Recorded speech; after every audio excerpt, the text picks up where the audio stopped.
Mga kaunay, for today's vlog nga guys, ituturuan ko kayo kung paano gumawa ng 3D smartphone display na nandun yung picture nyo. So, ito ipapakita ko sa inyo kung paano ginagawa yun. So, madali lang yan guys, para lang yan gumagawa ng mga prompt. Kailangan lang is meron kang description nung picture na gagawin natin. So, for example, ganito. Ayan, kuha tayo ng description, i-copy paste nyo lang to. Marami kayong makikita ganito sa mga Facebook.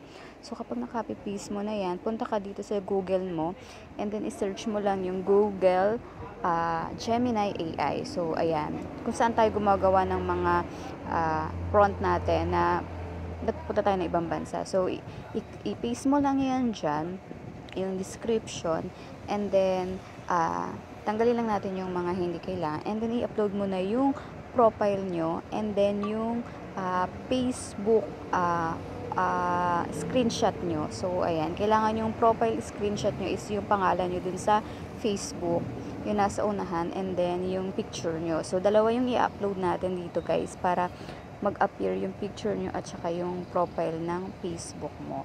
So, yan. And then, isi-send lang natin siya. Hihintayin lang natin siyang ma-generate. So, ayan.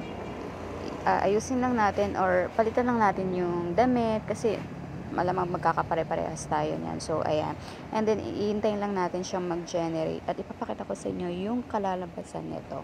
Super cute siya. So, na-post ko na siya sa Facebook.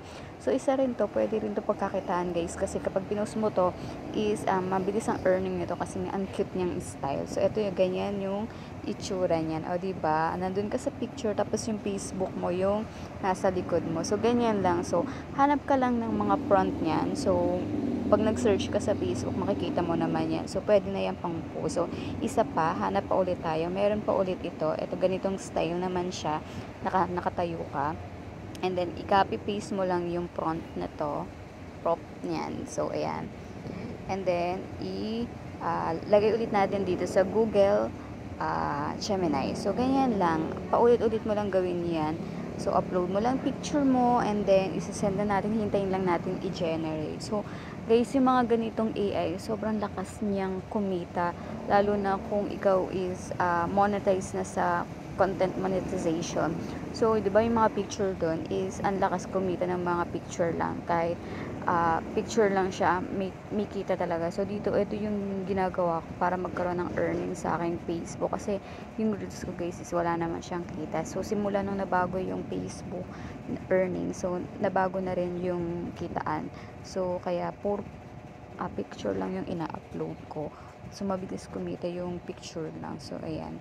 I-generate lang natin yan, and then tingnan natin yung kalalabasan. Sobrang cute nito. So, marami pa akong ginawang mga ganito eh. So, yun yung in-upload ko sa Facebook. So, ang cute niya. Tapos yung ate ko rin is nagpagawa rin siya.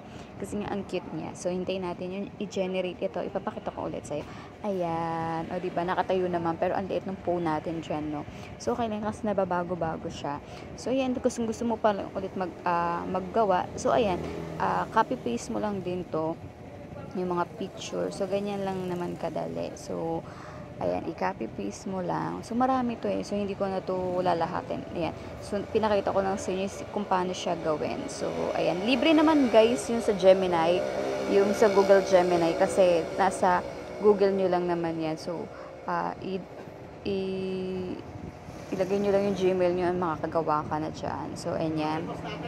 Ayan, lagay lang natin yung picture ng Facebook at yung picture profile nyo.